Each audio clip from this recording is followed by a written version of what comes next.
most of the students who are from mechanical background और like electrical background वो बच्चे ज्यादा आते हैं एमबीए में।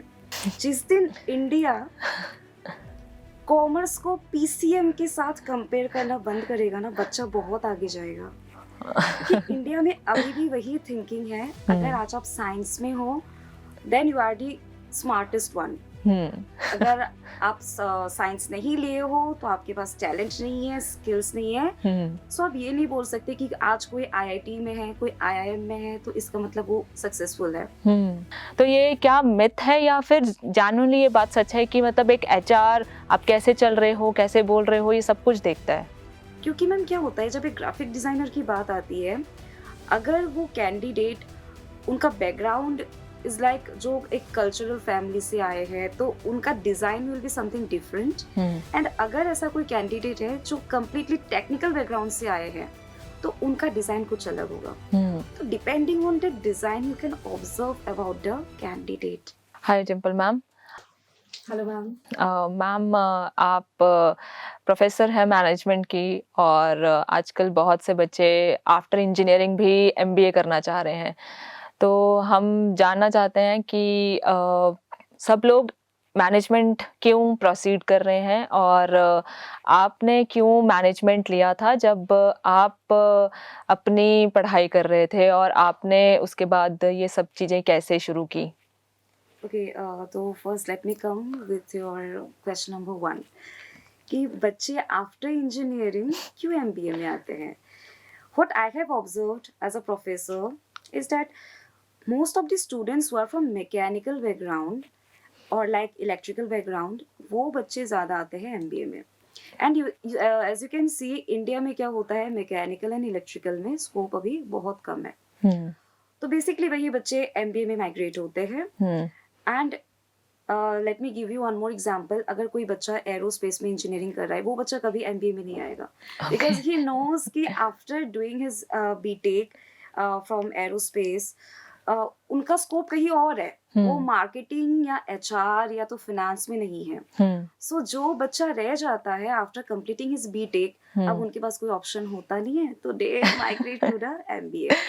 And if I talk about my journey, yes, I am completely from a commerce background. Okay. After class 10th, it was a big challenge for me to decide कि हम arts में जाए कि science में जाए and commerce में जाए।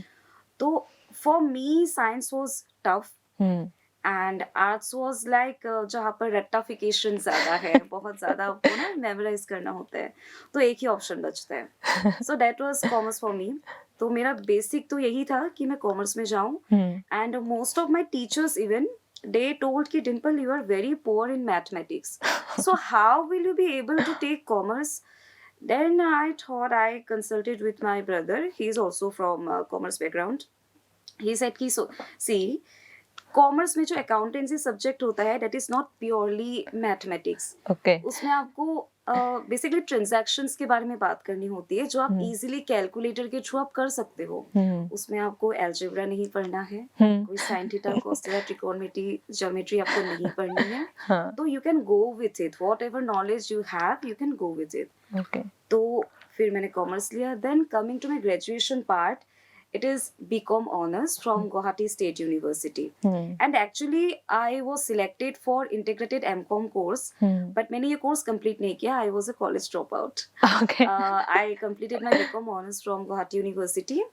Then I did company secretary and with articleship. उसके बाद I came to Dehradun, the ICFAI university Dehradun, जहाँ पर मैंने MBA की है ह्यूमन रिसोर्स मैनेजमेंट से।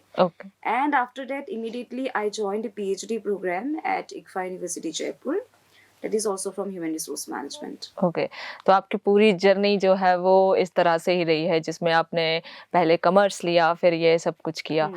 तो मैम जैसे आजकल बहुत ही ज़्यादा बच्चों में और एज अ पेरेंट भी और कोई भी हो, उन्हें कॉमर्स हो या कोई और स्ट्रीम हो, चूज़ करने में बहुत दिक्कत रहती है और इवन बहुत लोग सपोर्ट भी नहीं करते क्योंकि किसी को स्कोप नहीं दिखता उसमें।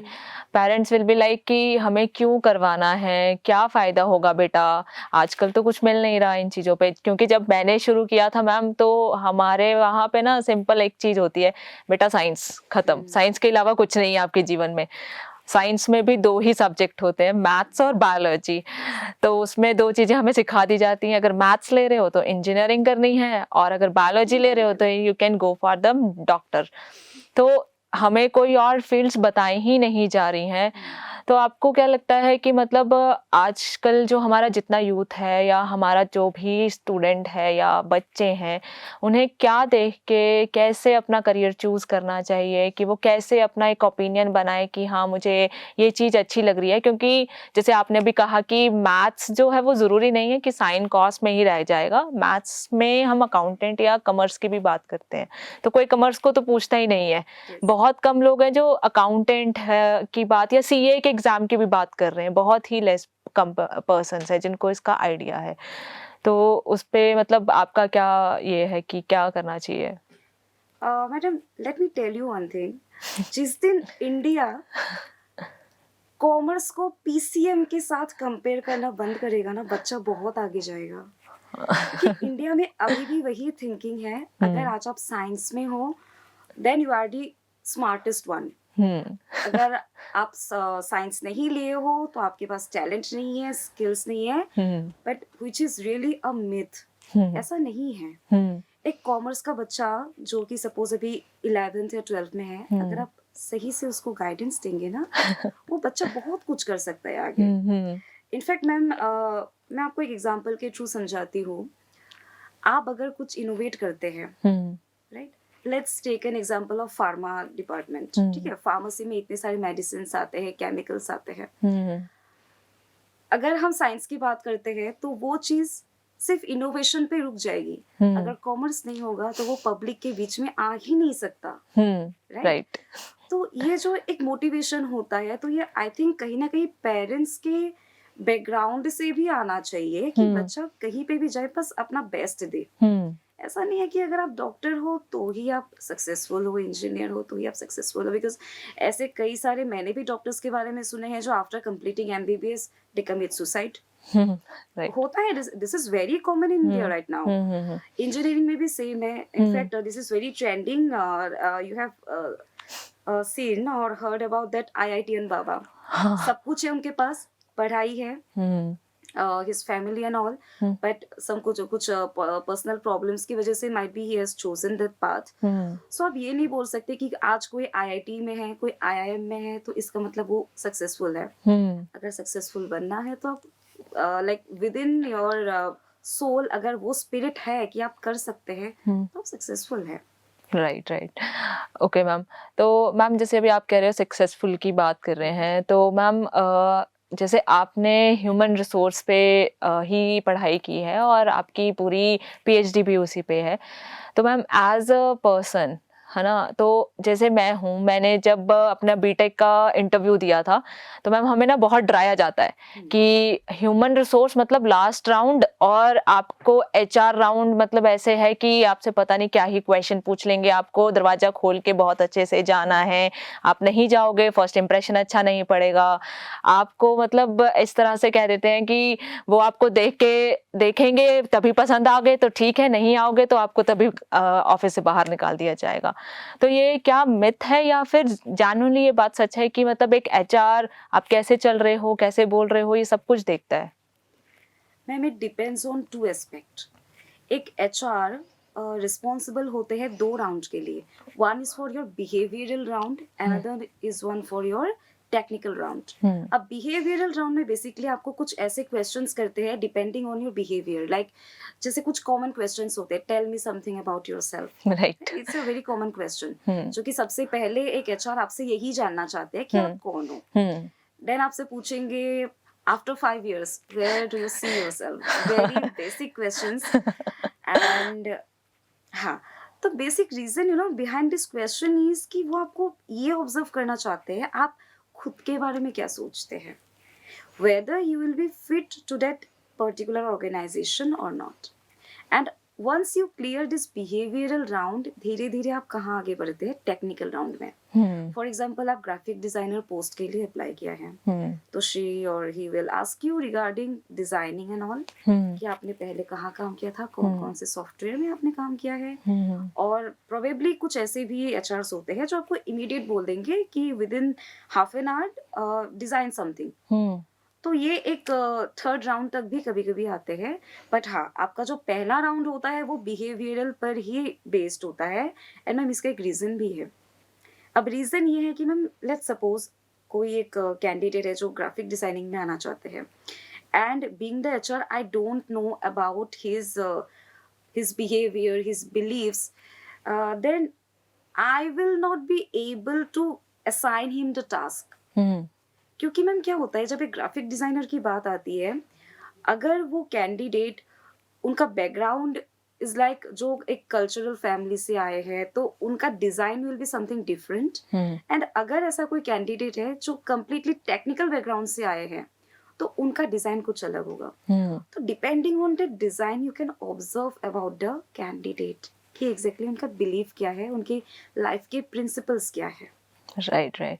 तो मैम जैसे एक प्रिंसिपल्स की बात कर रहे हैं, अब एचआर अपने आप में एक वो इन जितने भी रिक्रूटर्स हैं या जितने एम्प्लॉयर्स हायर हो रहे हैं कंपनी के अंदर, वही बता रहा है कि ये पर्टिकुलर एम्प्लॉय सुटेबल है, ये पर्टिकुलर एम्प्लॉय नॉट सुटेबल है, क्योंकि वो उसका सीवी भी देख रहा है, सब कुछ देख रहा है. तो मैम ये एक प्रोसेस बहुत लंबा होता है. कई बार क्या होता है मैम कि लोग जो हैं वो बीच में ही अपना फेथ छोड़ देते हैं, क्योंकि जैसे फर्स्ट राउंड में ही सीवी सिलेक्शन नहीं होता आजकल, और अब प्रोसेस इस तरह से है कि हम सीवी सेलेक्ट करवा रहे हैं, then the process will be go further.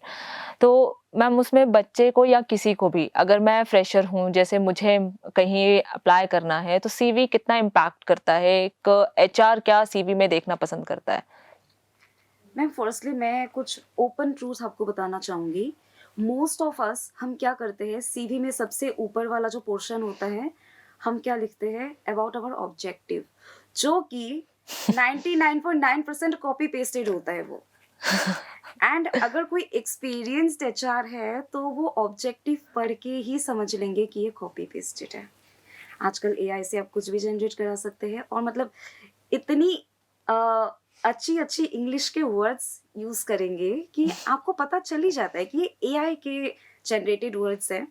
Because आज अगर मैम आपको मैं बोलती हूँ कि स्टार्ट का मतलब हम सब समझते हैं कि कोई भी चीज को आप जब आरंभ करते हैं, पर जब आप इसी वर्ड को एआई के थ्रू जनरेट करेंगे तो क्या आएगा, एम्बार्क. तो ये एआई का एक कॉमन वर्ड है. कहीं पे भी अगर आपने एम्बार्क वर्ड देख लिया, दैट मीन्स ये एक एआई जनरेटेड कंटेंट है. राइट. तो सबसे पहले एक एचआर ऑब्जेक्टिव जो होता है वो देखता है. उसके बाद आप धीरे धीरे आइए, जो आपका लेटेस्ट एक्सपीरियंस रहेगा उसके ऊपर बात करेंगे. अगर एक्सपीरियंस अच्छा है तो इट्स वेल एंड गुड. अगर लेट्स सपोज अगर आप एक्सपीरियंस नहीं है, अगर आप फ्रेशर है, तो आपके क्वालिफिकेशन पे बात आएगी. अगेन, अब क्वालिफिकेशन ऐसा नहीं है कि आप एक सिंगल एमटेक होल्डर हैं. पूरे इंडिया में बहुत से बच्चे हैं जो बहुत रेप्यूटेड ऑर्गेनाइजेशन से, रेप्यूटेड यूनिवर्सिटी से एमटेक बीटेक कर रहे हैं. What is the difference between you and them?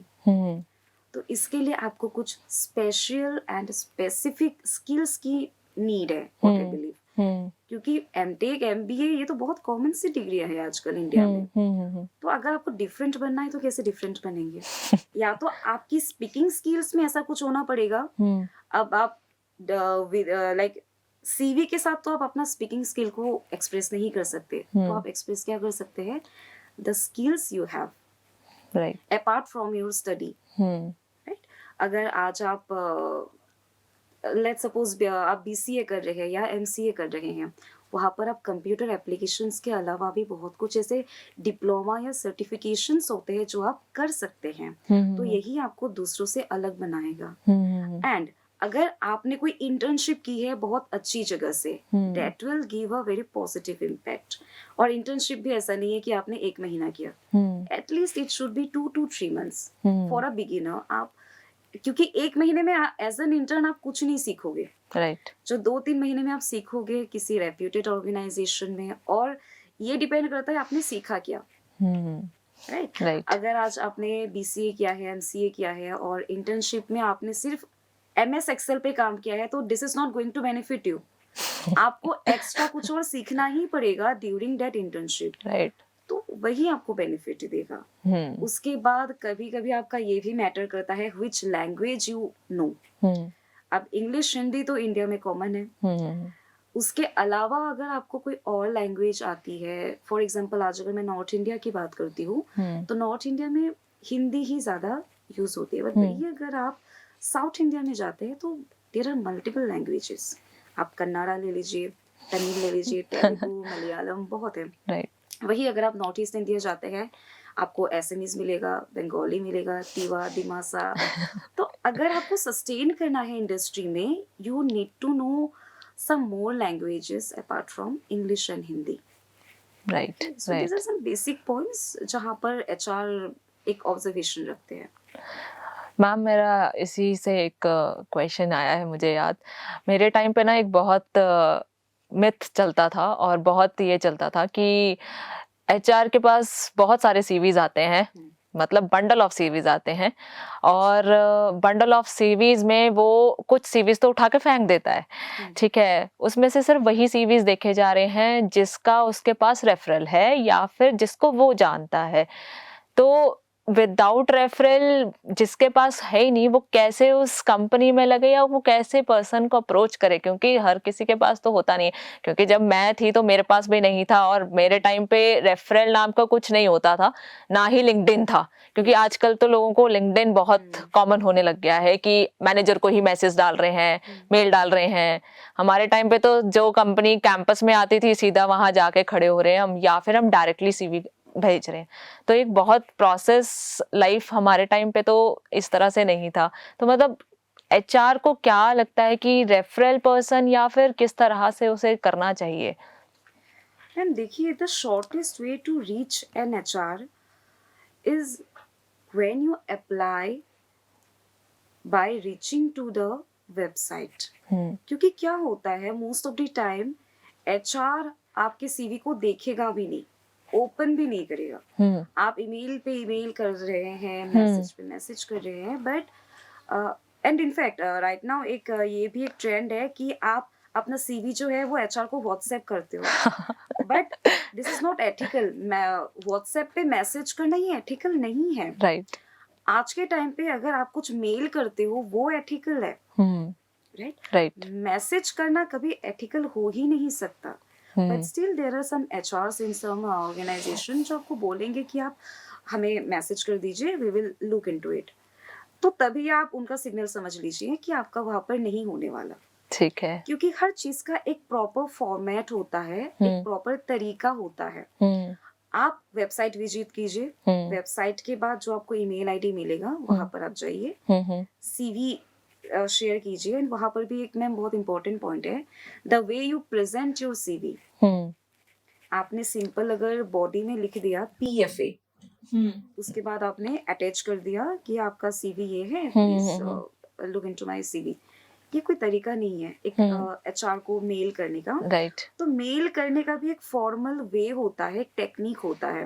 Okay. And मेरे साथ में मैम ये पर्सनली हुआ है, व्हाट आई हैव ऑब्जर्व्ड, कि जब आप एक बॉडी में जो आप मेल लिखते हैं वो बहुत ज्यादा इम्पैक्ट करता है। अगर आज आप एक मेल को अच्छे एक कलर के साथ, लाइक अगर आपने ब्लू कलर यूज किया है एंड उसको आपने जस्टिफाई करके लिखा है MS वर्ड में, फिर आपने उसको कॉपी पेस्ट किया, बहुत अच्छा एक मैसेज आपने लिखा है that you are eagerly waiting to join his organization, तो ऑब्वियसली ये एक बहुत अच्छा इम्पैक्ट देता है HR के ऊपर। ओके। वही अगर आप अपने CV को ही रिप्रेजेंट नहीं कर पा रहे हैं, then how an HR will trust you कि आप आगे जाके उस ऑर्गेनाइजेशन को रिप्रेजेंट करेंगे।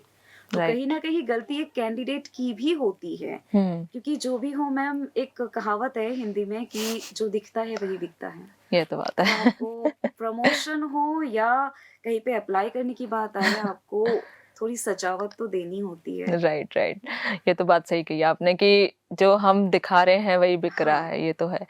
तो मैम जैसे अभी आपने ये बात कह ही दी है, तो अब मैम आजकल हम बच्चों को या किसी को भी ये चीज़ सिखा रहे हैं, हम्म। तो आपको क्या लगता है कि हमें ये पहले से नहीं आता है, हमें सीखना पड़ेगा क्या सब कुछ? क्योंकि पहले के टाइम भी तो लोग जॉब्स करते थे, उन्हें भी तो एचआर इंटरव्यूज होते थे, तब तो उन्हें कोई नहीं सिखाता था ये सब कुछ कि कैसे बोलना है, कैसे चलना है, क्या मेल लिखनी है, क्या नहीं लिखना है, क्या आपको बताना है उसे, क्या आपके नेगेटिव पॉइंट्स को भी पॉजिटिव करके बताना है। क्योंकि अब तो मैम मेरे को तो जब फर्स्ट इंटरव्यू हुआ था तो मुझे ये सिखाया गया था कि बेटा आपको ना नेगेटिव पॉइंट को पॉजिटिव में बोलना है। आपको ये नहीं बोलना है कि मैं एंगर इशू है मुझे, या आपको ये नहीं कहना है कि मैं काम नहीं कर पाऊंगा क्योंकि मेरे पास ये वाला इश्यूज चल रहे हैं, तो ये है। आपको इसको भी प्रेजेंटेबल पॉजिटिव वे में करना है कि मुझे एंगर इशू है, फिर भी मैं ये काम करूंगा क्योंकि मैं उसको कैसे कंसोलिडेट कर रहा हूँ, मेडिटेशन से। तो मतलब आपको क्या लगता है कि हमें सच में ही अपने आप को ऐसे प्रेजेंट करना है कि हम वो नहीं भी हैं फिर भी हम ट्राई कर रहे हैं? ओके मैम, सी अगर हम हमारे पेरेंट्स के जनरेशन की बात करते हैं, so at that time most of the jobs were government job. अब गवर्नमेंट जॉब में कोई ऐसा फेस टू फेस इंटरव्यू नहीं होता था, वहां पर आप जाइए, रिटन एग्जामिनेशन दीजिए, और अगर आप पास हो गए, वेल एंड गुड, आपकी जॉब सेटल, आपकी life settle event. But private में मैम आजकल के टाइम क्या होता है, जैसे हमारे यूनिवर्सिटी में भी कैंपस ड्राइव होते हैं, पूल ड्राइव होते हैं, तो यहाँ पे ये चीज बहुत कॉमन है। हमारे यूनिवर्सिटी वाले हमको बोलते हैं कि बेटा if you have any negative point, don't disclose it. आपको इसी चीज को ना एक पॉजिटिव वे में बताना है। राइट बट मैम मेरे पॉइंट ऑफ व्यू से आई विल से कि डू नॉट प्रिटेंड, जो आप हो उस चीज को दिखाओ, बताओ। राइट राइट क्योंकि आज आप उस चीज को हाइड कर सकते हो, बट बाद में आप इस चीज को हाइड नहीं कर सकते। राइट बट हाँ, जब आप किसी को नो भी बोलते हो, there is a way how to say no, right है ना? तो that skill you must adopt कि आप नो कैसे बोलोगे। या तो जैसे आपने मुझे एग्जांपल दिया कि आप में लेट्स सपोज एंगर इशू है, and most of the human beings, ये कॉमन सी Common, चीज है, हर right. किसी को एंगर से Right. इश्यूज है, मुझे भी है, आपको भी है, बट हमारे रिएक्शंस अलग होते हैं। सपोज आप जब आप आपको गुस्सा आता है तो आप रोते हो, खाना नहीं खाते।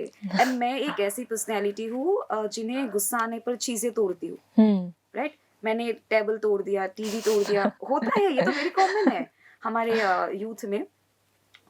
तो इमोशन सेम है, हमें गुस्सा आ रहा है, बट रिएक्शंस अलग है। तो उस टाइम पे आप अपने रिएक्शंस के बारे में मत बोलिए।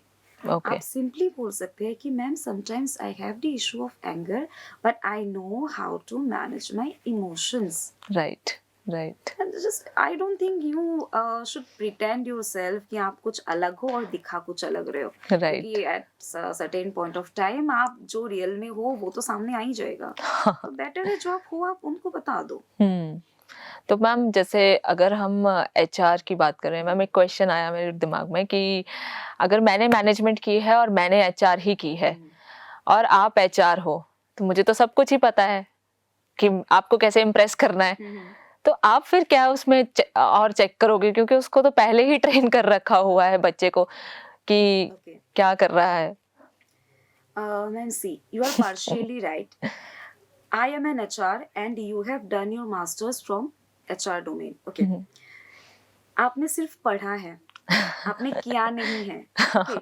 And there is a department called training and development in which is available in every organization, because without training and development कोई organization टिक ही नहीं सकता, sustain नहीं कर सकता है. So जब हम ट्रेनिंग की बात करते हैं, आपको ट्रेन तो करा दिया यूनिवर्सिटी ने, डेवलपमेंट कहाँ हुई? डेवलपमेंट तो तब होगी ना जब आप प्रैक्टिकली इस चीज को कहीं पे अप्लाई करोगे। राइट तो आपके पास डिग्री है, आपको लोगों ने बता दिया कि बेटा इसको ऐसे करो, वैसे करो, ऐसे इम्प्रेस करना है। बट मुझे आपसे अगर 8 साल 10 साल ज्यादा एक्सपीरियंस है, तो I can catch you up कि आप मुझे इम्प्रेस करने के लिए बोल रहे हैं कि आप में सच में वो क्वालिटीज है। तो ये एक बहुत ही इम्पोर्टेंट स्किल होना चाहिए एचआर में कि उनके पास एक ऑब्जर्वेशन पावर होना चाहिए। ओके तो मैम जैसे ऑब्जर्वेशन की बात कर रहे हो आप, तो एज ए एचआर है ना, और नॉर्मल लाइफ मैनेजिंग ही स्किल की बात करें, क्योंकि एचआर भी मैनेज ही कर रहा है पर्सन्स और एवरीथिंग। तो मैम आपको क्या लगता है कि हम इंडियंस हैं और मुझे मतलब जितना लगता है मैनेजिंग स्किल्स हम में बहुत ज़्यादा होती हैं पहले से ही, क्योंकि हम जॉइंट फैमिलीज से होते हैं, घर वालों ने पहले से सिखाया होता है कि इसको मैनेज करो, इतना सामान लाओ, इतना ये करो, ऐसा करो, 10 लोगों से कैसे बात करनी है, मतलब गाली दे के भी सिखा रहे हैं हमें। तो मैनेजिंग स्किल्स हमारे अंदर तो मुझे ऐसा लगता है कि बहुत हद तक रहती हैं। तो पर्सनल जो एक बंदे में मैनेजिंग स्किल्स हैं और प्रोफेशनल, इन दोनों में क्या बेसिक डिफरेंस रहता है कि हम कैसे इसमें कह सकते हैं कि आप प्रोफेशनली मैनेज्ड हो और आप पर्सनली मैनेज्ड हो इन चीज़ों के लिए?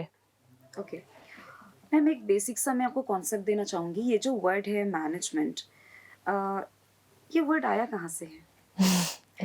मैनेजमेंट एक्चुअली सबसे पहले यूज़ होता था रेस्टोरेंट्स में या तो हमारे घर में किचन में, क्योंकि आज भी ये बहुत कॉमन है। इनफैक्ट मेरे घर पे तो कॉमन है कि कभी अगर हम खाना बनाते हैं तो सामान इधर उधर हो जाते हैं एंड हमारी मम्मियाँ आती है, बहुत सुनाते हैं कि बेटा आपने ये किया वो क्या, अब इसको संभालो।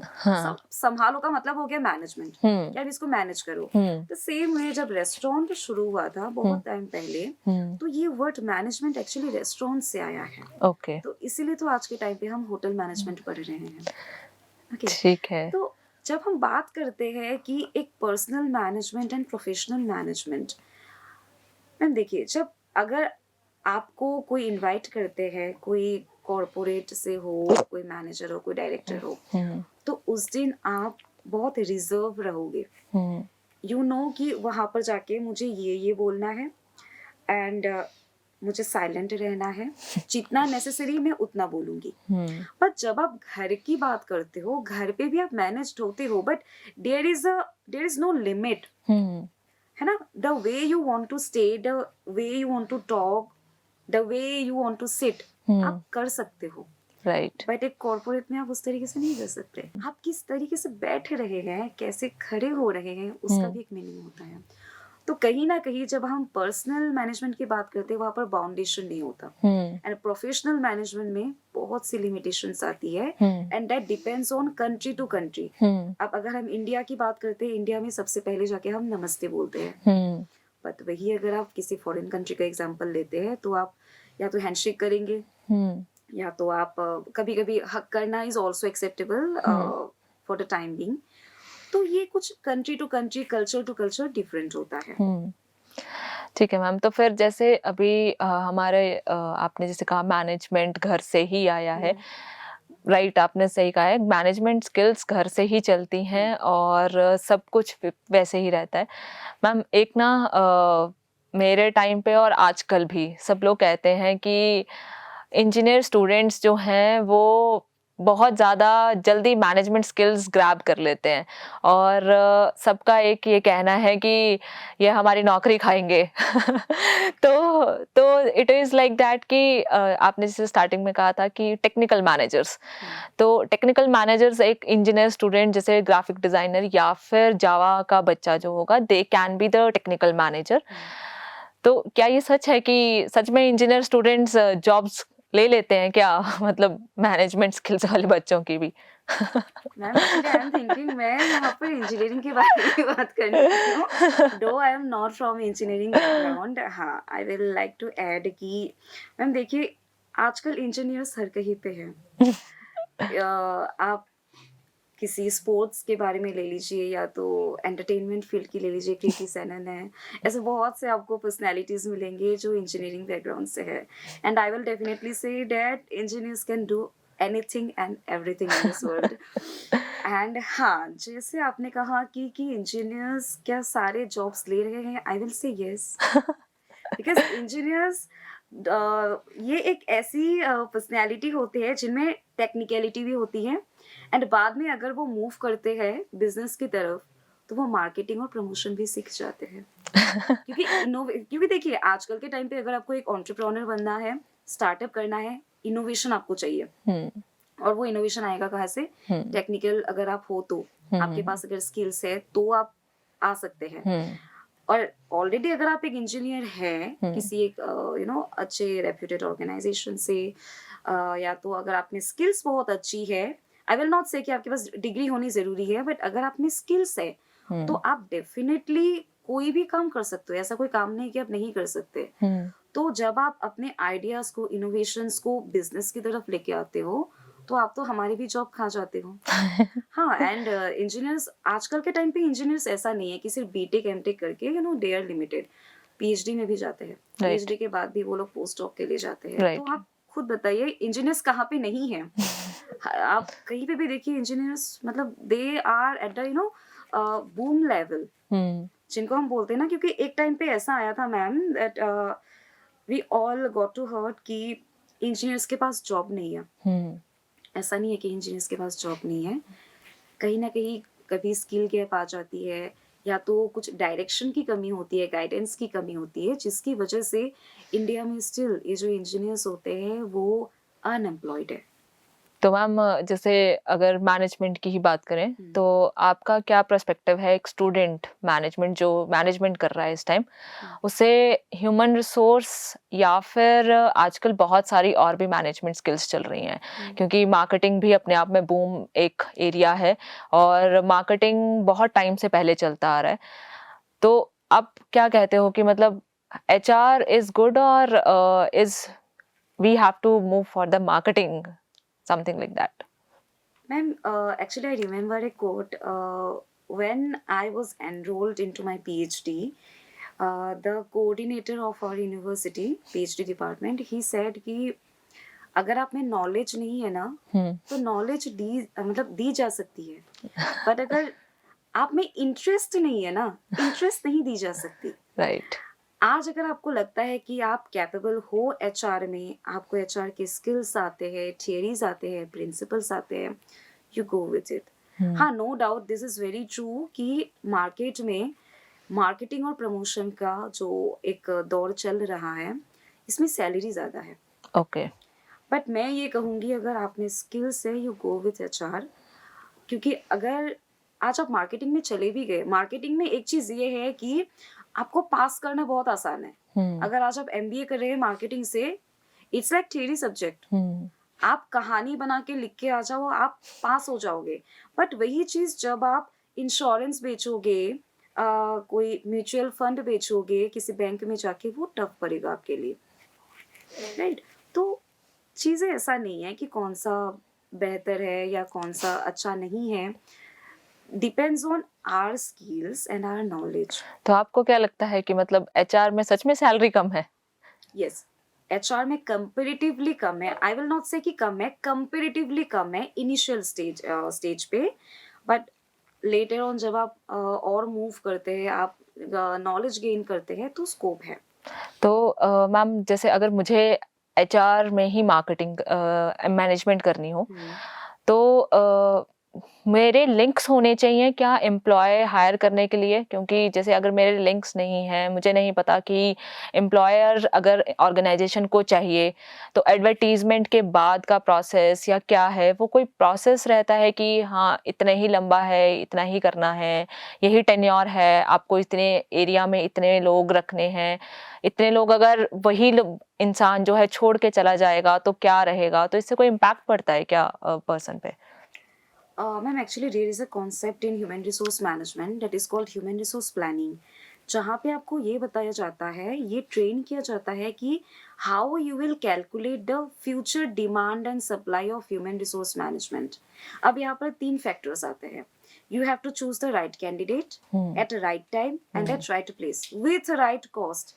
क्योंकि आप अपने बजट के बियॉन्ड नहीं जा सकते। जो बजट आपने सेट किया है कि एक कैंडिडेट को हम इतना ही दे सकते हैं, तो आपको उसी के अंदर करना है। Second thing, you have to see कि जो कैंडिडेट आपके पास आया है वो कौन से डिपार्टमेंट के लिए है। अब HR में भी कई सारे डिपार्टमेंट्स होते हैं, जैसे रिक्रूटर होते हैं, टैलेंट एक्विजिशन होता है, पे रोल होता है, कंप्लायंस ऑफिसर होता है। अब इसमें से वो कहाँ पर फिट होगा, depending on his both qualification and experience. Okay. तो ये चीज आपको देखना है।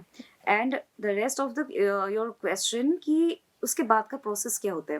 देखिए, सबसे पहले तो you have to apply for the post, आपको सीवी भेजनी है विच अ गुड मैसेज। उसके बाद क्या होगा, अगर आपका मैसेज अच्छा लगता है, if your CV is eligible for the post, the HR will definitely give you a call और अ मेल, और like if you apply via LinkedIn तो आपको एक मैसेज आ जाता है। उसके बाद का प्रोसेस क्या होता है, either they will call you for the online interview और ऑफलाइन इंटरव्यू। उसके बाद का प्रोसेस ये होता है कि सैलरी निगोशिएशन, वेरी इंपॉर्टेंट। अगर आप सिलेक्ट हो जाते हैं इंटरव्यू में, उसके बाद का ही सबसे इम्पोर्टेंट ये एक एस्पेक्ट आता है कि सैलरी निगोशिएट करना, because whatever you will demand the company is not going to give you, okay for sure, वो कभी नहीं देंगे। तो ओके हमेशा ये बोला जाता है कि आप थोड़ा सा ज्यादा ही बढ़ा के बोलिए। दीजिए हाँ, उसके बाद आप थोड़ा सा निगोशिएट करो। राइट बट अल्टीमेटली ये मैम होता ऐसा है कि वो कंपनी के रेंज के अकॉर्डिंग ही होता है। वॉट एवर यू डिमांड, ये 99.9% होता नहीं है जो आप डिमांड करते हो। तो थोड़ा निगोशिएशन तो वो लोग भी करते हैं और आप भी करते हो। इनफैक्ट आई विल से आपको करना भी चाहिए। Being a candidate you should be greedy about money. अगर आज आप अपने राइट के लिए, अपने एलिजिबिलिटी के लिए पैसा नहीं मांगोगे, आपके लिए कोई दूसरा आके नहीं करने वाला है। राइट तो राइट ये आपको ही करना है। And once you are done with the salary negotiation, then you can proceed for the work. फिर आपका ऑनबोर्डिंग होता है, आपका वेलकम होता है, एंड देन आपको जॉब रिस्पॉन्सिबिलिटीज मिल जाती है। मैम जैसे अभी आपने कहा सैलरी नेगोशिएशन, मैम अगर मैं फ्रेशर थी जब, मेरे घर वालों ने एक बोल के रखा हुआ था मुझे कि 10,000 हो चाहे 5,000 हो, पहली सैलरी ले लो जितनी भी दे रहे हैं। तो आपने अभी कहा कि for your self you should speak, वहां पे क्या बोले, क्योंकि प्रेशर इतना है कि जॉब चाहिए बस, अब पैसा जाए बाद में। Okay. तो हर कोई स्टार्टिंग में बहुत कम सैलरी से शुरू कर रहा है इस टाइम, एट द टाइम एक प्रेशर की वजह से भी, और दूसरी चीज शायद इंडिया में कल्चर वैसा चल रहा है कि जॉब ही चाहिए, बाकी की सब कुछ बाद में देखेंगे। तो उस पे आपका क्या कहना है कि मतलब हमें क्या करना चाहिए फिर उस टाइम पे? देखिए, आई विल नॉट से कि it's a pressure from our family. Actually India में जो भी हो रहा है ना, that is about your inflation rate. आपको खुद को पता है कितना मतलब महंगाई अभी बढ़ चुकी है, राइट? तो कहीं ना कहीं हमारे पेरेंट्स ये भी चाहते हैं कि बच्चा आगे बढ़े, एटलीस्ट खाली ना बैठे, क्योंकि बोलते हैं ना खाली दिमाग शैतान का घर। तो बच्चा खाली ना बैठे, तो कुछ ना कुछ तो करे। Okay, but what I believe कि मैम देखिए, आज आप अगर कोई एक डिग्री लेते हैं, लेट्स सपोज बीटेक की डिग्री ले ली आपने 10 लाख से, किसी एक रेप्यूटेड ऑर्गेनाइजेशन से, यूनिवर्सिटी से आपने 10 लाख रुपए इन्वेस्ट करके बीटेक की डिग्री ली है। तो वहां पर अगर आपको कोई 15,000 सैलरी दे रहे हैं, तो you will not accept it, no? And actually this is not acceptable thing कि आप इतना पैसा इन्वेस्ट करके एक अच्छे रेप्यूटेड यूनिवर्सिटी से आप एक डिग्री होल्डर है, फिर आप 15,000 से जॉब स्टार्ट कर रहे हैं। मैं तो बोलूंगी ये आपकी गलती होगी, क्योंकि मैम आप इससे अच्छा डिजर्व करते हैं। And once you down your value, अगर आप खुद की ही अपनी वैल्यू डाउन कर रही है, तो दुनिया आपको कभी वैल्यू नहीं देगी। तो बेटर ये है, you should keep on trying in other companies, और साथ ही साथ आप खाली मत बैठिए, आप दूसरे डिप्लोमा या सर्टिफिकेट कोर्सेज कर लीजिए। Okay. This is not justifiable. After 10 or 15 years later, अगर आपको कोई पूछेंगे कि आपने इतने अच्छे ऑर्गेनाइजेशन के आने के बाद इतनी कम सैलरी में क्यों ज्वाइन किया, और उस टाइम पे आपके पास कोई जवाब नहीं होगा। यू कैन नॉट से कि मेरी फैमिली बोल रहे थे तो मैंने ज्वाइन किया। ये कोई जस्टिफाइबल आंसर नहीं है। राइट तो बेटर आप अच्छी जगह पर ट्राई करते रहिए, और साथ ही साथ स्किल एनहांसमेंट के लिए आप कुछ ना कुछ करते रहिए। राइट, आपने ये सही कहा है कि स्किल बहुत इम्पोर्टेंट है। एक बंदे में स्किल होगी तो शायद वो बहुत ज़्यादा गेट कर सकता है। तो मैम जैसे स्किल्स की बात कर रहे हैं, या फिर हम अभी एचआर की बात कर रहे हैं, तो मैम एक चीज़ है कि एचआर को भी प्रेशर होता है कि रिटेंशन होती है कंपनी में जब, तो क्या उसको भी कहा जाता है कि तुम्हारा एम्प्लॉय आया था छोड़ के चला गया और अभी तुम फिर दोबारा लाओगे, क्या पता वो भी छोड़ के चला जाए, तो क्या उससे उसकी इस पे फर्क पड़ रहा है कोई?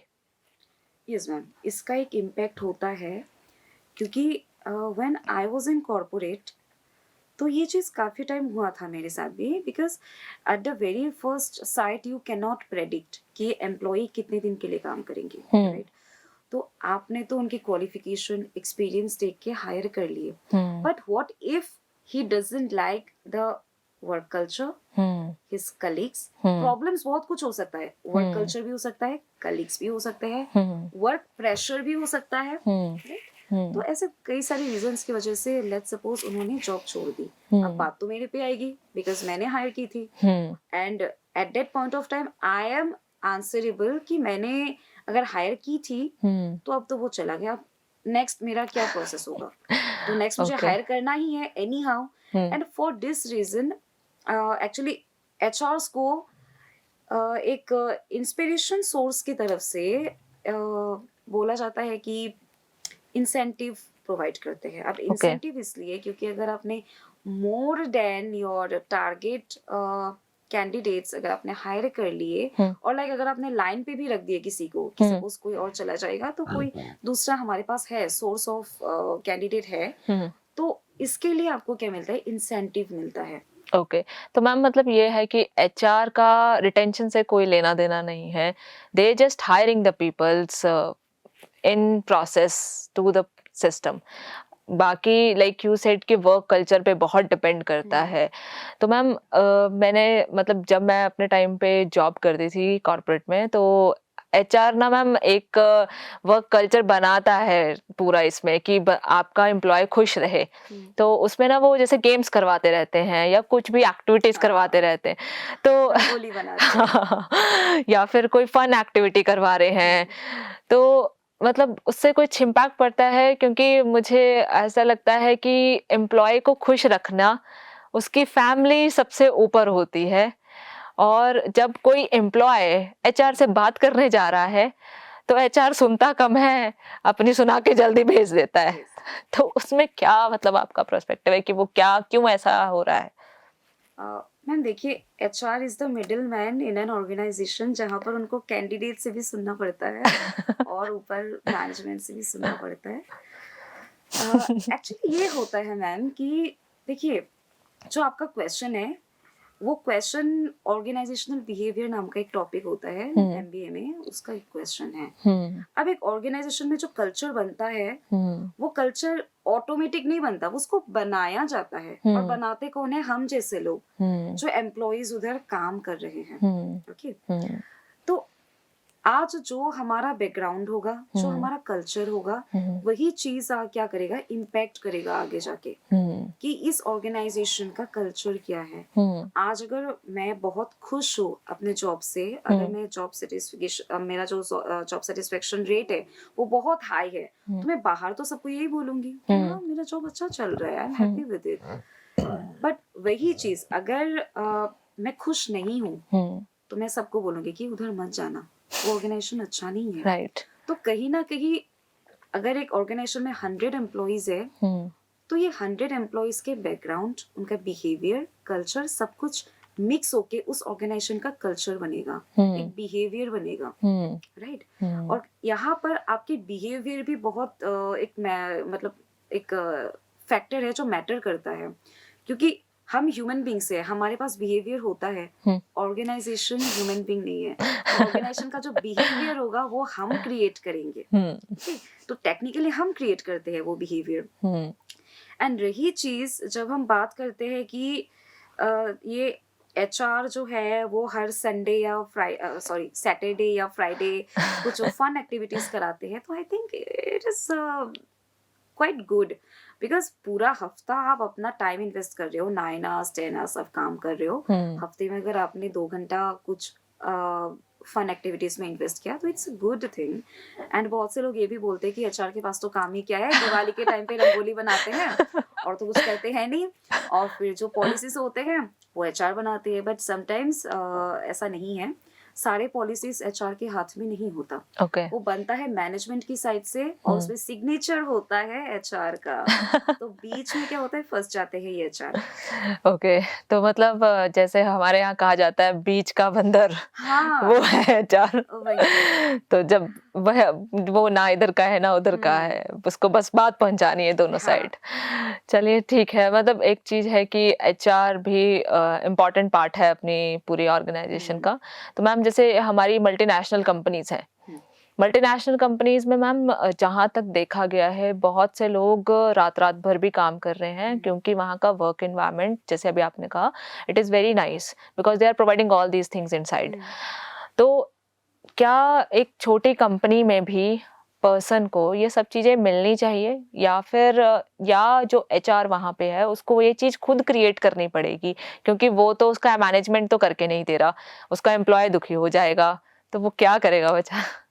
Ma'am I remember in 2020 Google employees को एकोमोडेशन दे रहा था, and at that point of time I also asked कि अगर गूगल दे सकता है तो हमारी कंपनी क्यों नहीं। तो हाँ, इट्स अ बेसिक क्वेश्चन, हम ह्यूमन बीइंग से हमें भी चाहिए होता है। तो मैम देखिए, इसमें ना दो पर्सपेक्टिव होता है।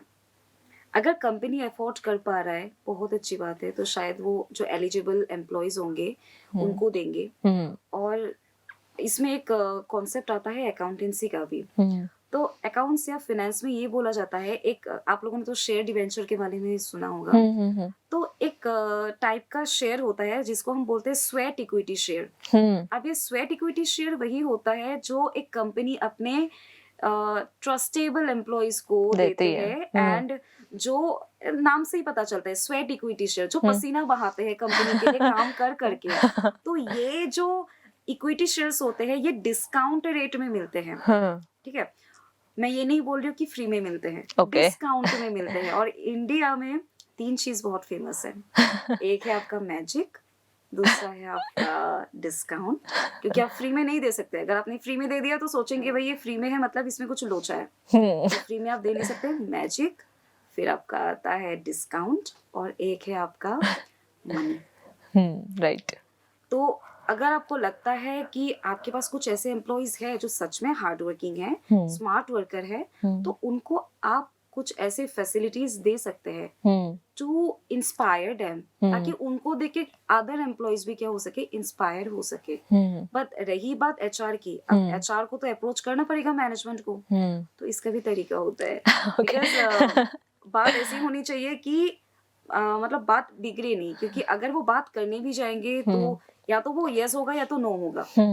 तो जो भी आंसर होगा वो आंसरेबल कौन होगा, एचआर होगा।